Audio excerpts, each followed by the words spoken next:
The Sign of 4. Chapter 9. A break in the chain. It was late in the afternoon before I woke, strengthened and refreshed. Sherlock Holmes still sat exactly as I had left him, save that he had laid aside his violin and was deep in a book. He looked across at me, as I stirred, and I noticed that his face was dark and troubled. "You have slept soundly," he said. "I feared that our talk would wake you." "I heard nothing," I answered. "Have you had fresh news, then?" "Unfortunately, no. I confess that I am surprised and disappointed. I expected something definite by this time. Wiggins has just been up to report. He says that no trace can be found of the launch. It is a provoking check, for every hour is of importance. Can I do anything? I am perfectly fresh now, and quite ready for another night's outing." "No, we can do nothing. We can only wait. If we go ourselves, the message might come in our absence, and delay be caused. You can do what you will, but I must remain on guard. Then I shall run over to Camberwell and call upon Mrs. Cecil Forrester. She asked me to, yesterday." "On Mrs. Cecil Forrester?" asked Holmes, with the twinkle of a smile in his eyes. "Well, of course Miss Morstan too." They were anxious to hear what happened. "I would not tell them too much," said Holmes. "Women are never to be entirely trusted, not the best of them." I did not pause to argue over this atrocious sentiment. "I shall be back in an hour or two," I remarked. "All right. Good luck. But, I say, if you are crossing the river you may as well return Toby. For I don't think it is at all likely that we shall have any use for him now." I took our mongrel accordingly, and left him, together with a half-sovereign, at the old naturalist's in Pinchin Lane. At Camberwell I found Miss Morstan a little weary after her night's adventures, but very eager to hear the news. Mrs. Forrester, too, was full of curiosity. I told them all that we had done, suppressing, however, the more dreadful parts of the tragedy. Thus, although I spoke of Mr. Sholto's death, I said nothing of the exact manner and method of it. With all my omissions, however, there was enough to startle and amaze them. "It is a romance," cried Mrs. Forrester. "An injured lady, $500,000 in treasure, a black cannibal, and a wooden-legged ruffian. They take the place of the conventional dragon or wicked earl. And 2 knight-errants to the rescue," added Miss Morstan, with a bright glance at me. "Why, Mary, your fortune depends upon the issue of this search. I don't think that you are nearly excited enough. Just imagine what it must be to be so rich, and to have the world at your feet." It sent a little thrill of joy to my heart to notice that she showed no sign of elation at the prospect. On the contrary, she gave a toss of her proud head, as though the matter were one in which she took small interest. "It is for Mr. Thaddeus Sholto that I am anxious," she said. "Nothing else is of any consequence. But I think that he has behaved most kindly and honorably throughout.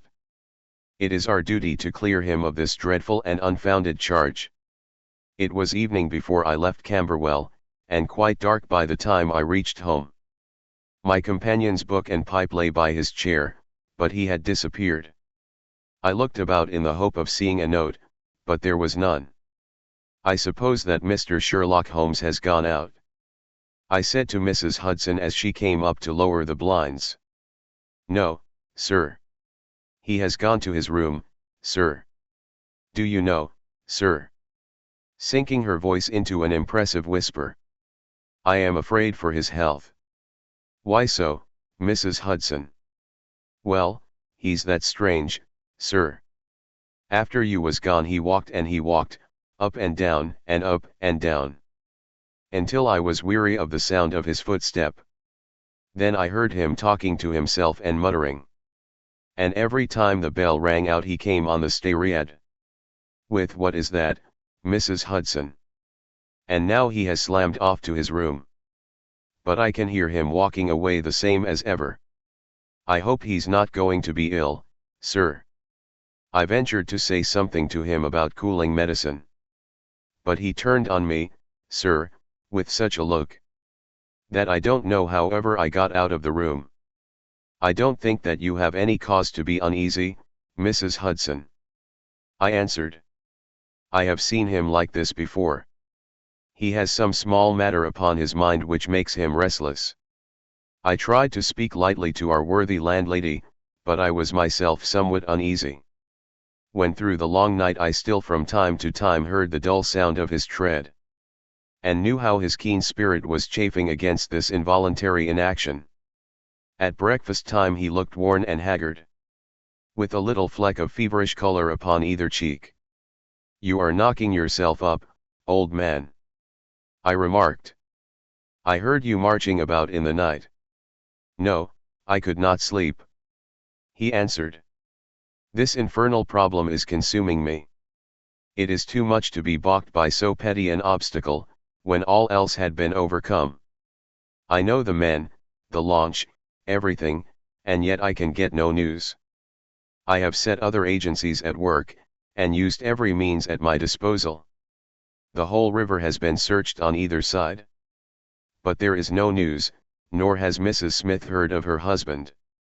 I shall come to the conclusion soon that they have scuttled the craft. But there are objections to that. Or that Mrs. Smith has put us on a wrong scent. No, I think that may be dismissed. I had inquiries made, and there is a launch of that description. Could it have gone up the river? I have considered that possibility too. And there is a search party who will work up as far as Richmond. If no news comes today, I shall start off myself tomorrow, and go for the men rather than the boat. But surely, we shall hear something." We did not, however. Not a word came to us either from Wiggins or from the other agencies. There were articles in most of the papers upon the Norwood tragedy.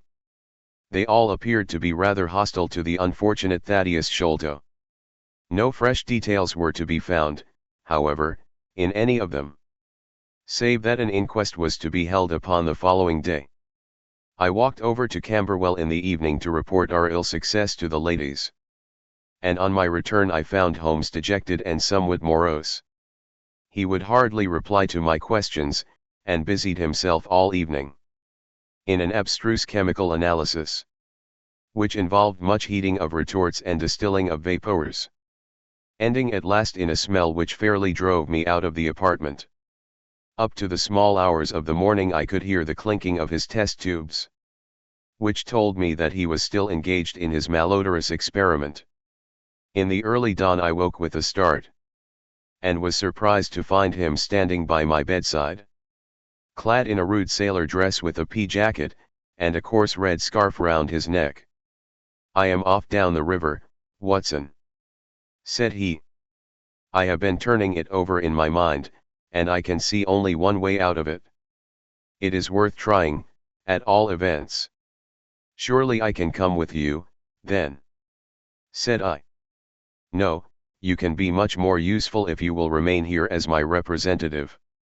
I am loath to go, for it is quite on the cards that some message may come during the day, though Wiggins was despondent about it last night. I want you to open all notes and telegrams, and to act on your own judgment if any news should come. Can I rely upon you?" "Most certainly. I am afraid that you will not be able to wire to me, for I can hardly tell yet where I may find myself. If I am in luck, however, I may not be gone so very long. I shall have news of some sort or other before I get back." I had heard nothing of him by breakfast time. On opening the Standard, however, I found that there was a fresh allusion to the business, with reference to the Upper Norwood tragedy. It remarked, "We have reason to believe that the matter promises to be even more complex and mysterious than was originally supposed. Fresh evidence has shown that it is quite impossible that Mr. Thaddeus Sholto could have been in any way concerned in the matter. He and the housekeeper, Mrs. Bernstone, were both released yesterday evening. It is believed, however, that the police have a clue as to the real culprits, and that it is being prosecuted by Mr. Athelney Jones, of Scotland Yard, with all his well-known energy and sagacity. Further arrests may be expected at any moment. That is satisfactory so far as it goes, thought I. Friend Sholto is safe, at any rate. I wonder what the fresh clue may be. Though it seems to be a stereotyped form whenever the police have made a blunder. I tossed the paper down upon the table. But at that moment my eye caught an advertisement in the agony column. It ran in this way. Lost. Whereas Mordecai Smith, boatman, and his son, Jim, left Smith's Wharf at or about 3 o'clock last Tuesday morning, in the steam launch Aurora, black with 2 red stripes, funnel black with a white band. The sum of £5 will be paid to anyone who can give information to Mrs. Smith, at Smith's Wharf, or at 221B Baker Street, as to the whereabouts of the said Mordecai Smith and the launch Aurora. This was clearly Holmes's doing. The Baker Street address was enough to prove that. It struck me as rather ingenious, because it might be read by the fugitives, without their seeing in it more than the natural anxiety of a wife for her missing husband. It was a long day. Every time that a knock came to the door, or a sharp step passed in the street, I imagined that it was either Holmes returning or an answer to his advertisement. I tried to read, but my thoughts would wander off to our strange quest and to the ill-assorted and villainous pair whom we were pursuing. Could there be, I wondered, some radical flaw in my companion's reasoning? Might he be suffering from some huge self-deception? Was it not possible that his nimble and speculative mind had built up this wild theory upon faulty premises? I had never known him to be wrong. And yet the keenest reasoner may occasionally be deceived. He was likely, I thought, to fall into error through the over-refinement of his logic, his preference for a subtle and bizarre explanation, when a plainer and more commonplace one lay ready to his hand. Yet, on the other hand, I had myself seen the evidence, and I had heard the reasons for his deductions. When I looked back on the long chain of curious circumstances, many of them trivial in themselves, but all tending in the same direction, I could not disguise from myself that even if Holmes's explanation were incorrect, the true theory must be equally outre and startling.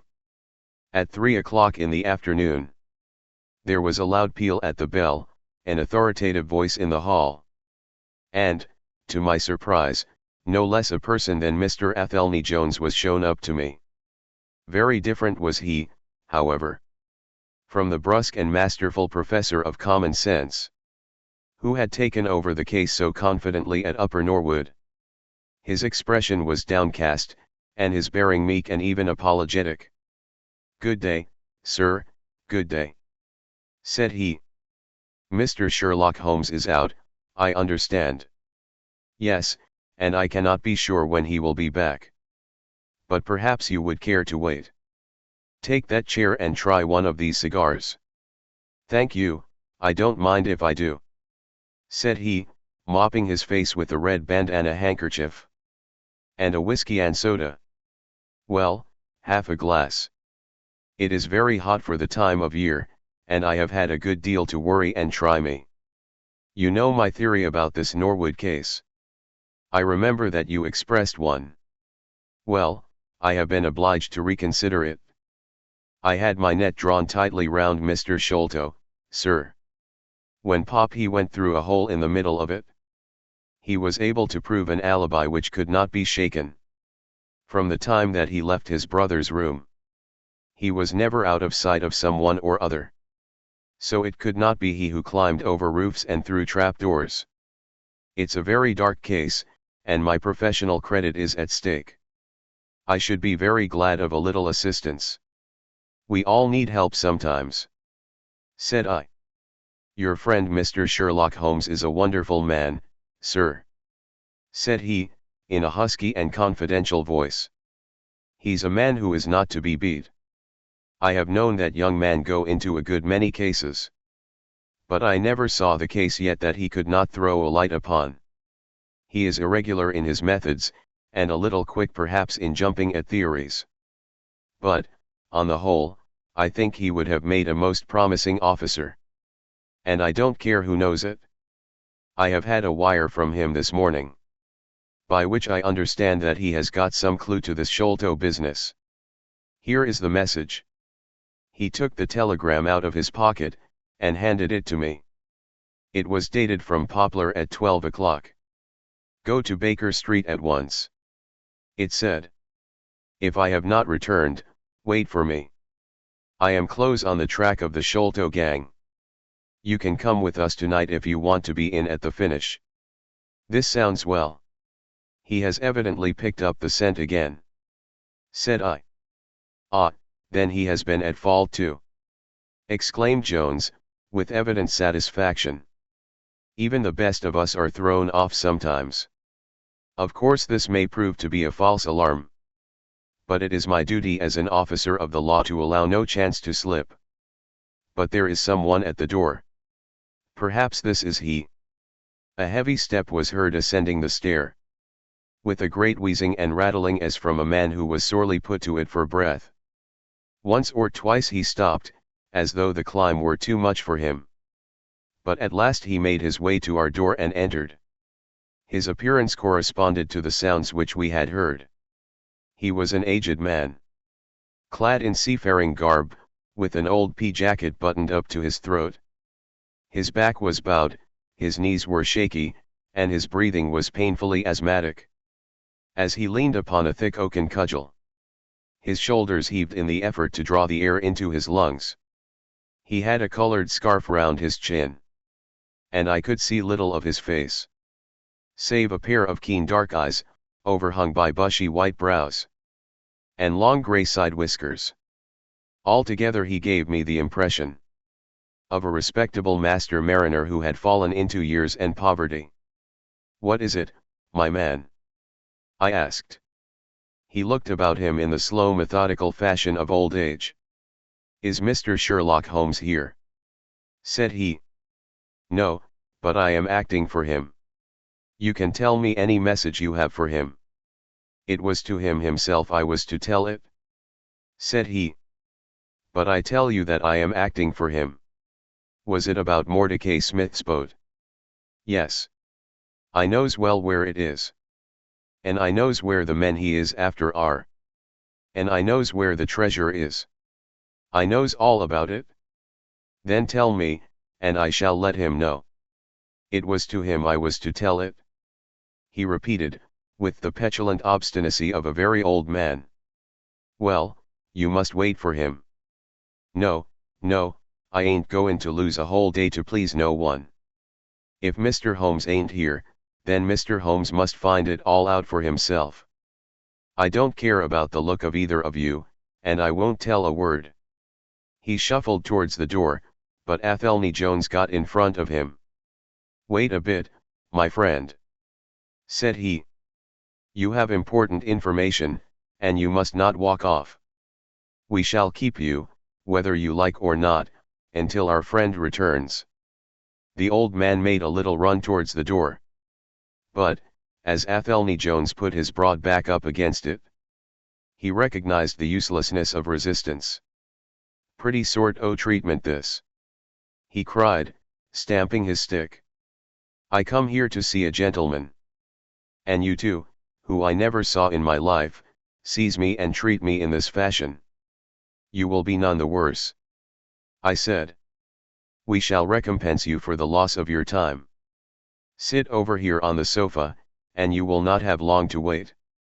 He came across sullenly enough, and seated himself with his face resting on his hands. Jones and I resumed our cigars and our talk. Suddenly, however, Holmes's voice broke in upon us. "I think that you might offer me a cigar too," he said. We both started in our chairs. There was Holmes sitting close to us with an air of quiet amusement. "Holmes!" I exclaimed. "You here? But where is the old man?" Here is the old man, said he, holding out a heap of white hair. Here he is, wig, whiskers, eyebrows, and all. I thought my disguise was pretty good. But I hardly expected that it would stand that test. Ah, you rogue! Cried Jones, highly delighted. You would have made an actor, and a rare one. You had the proper workhouse cough. And those weak legs of yours are worth £10 a week. I thought I knew the glint of your eye, though. You didn't get away from us so easily, you see. I have been working in that get-up all day, said he, lighting his cigar. You see, a good many of the criminal classes begin to know me. Especially since our friend here took to publishing some of my cases. So I can only go on the warpath under some simple disguise like this. You got my wire? Yes, that was what brought me here. How has your case prospered? It has all come to nothing. I have had to release 2 of my prisoners. And there is no evidence against the other 2. Never mind. We shall give you 2 others in the place of them. But you must put yourself under my orders. You are welcome to all the official credit, but you must act on the line that I point out. Is that agreed? Entirely, if you will help me to the men. Well, then, in the first place I shall want a fast police boat, a steam launch. To be at the Westminster Stairs at 7 o'clock. That is easily managed. There is always one about there. But I can step across the road and telephone to make sure. Then I shall want 2 stanch men, in case of resistance. There will be 2 or 3 in the boat. What else? When we secure the men we shall get the treasure. I think that it would be a pleasure to my friend here to take the box round to the young lady to whom half of it rightfully belongs. Let her be the first to open it. Watson. It would be a great pleasure to me. Rather an irregular proceeding, said Jones, shaking his head. However, the whole thing is irregular, and I suppose we must wink at it. The treasure must afterwards be handed over to the authorities. Until after the official investigation. Certainly. That is easily managed. One other point. I should much like to have a few details about this matter. From the lips of Jonathan Small himself. You know I like to work the detail of my cases out. There is no objection to my having an unofficial interview with him. Either here in my rooms or elsewhere, as long as he is efficiently guarded.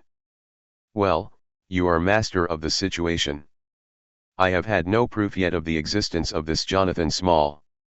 However, if you can catch him, I don't see how I can refuse you an interview with him. That is understood, then. Perfectly. Is there anything else? Only that I insist upon your dining with us. It will be ready in half an hour. I have oysters and a brace of grouse, with something a little choice in white wines. Watson, you have never yet recognized my merits as a housekeeper.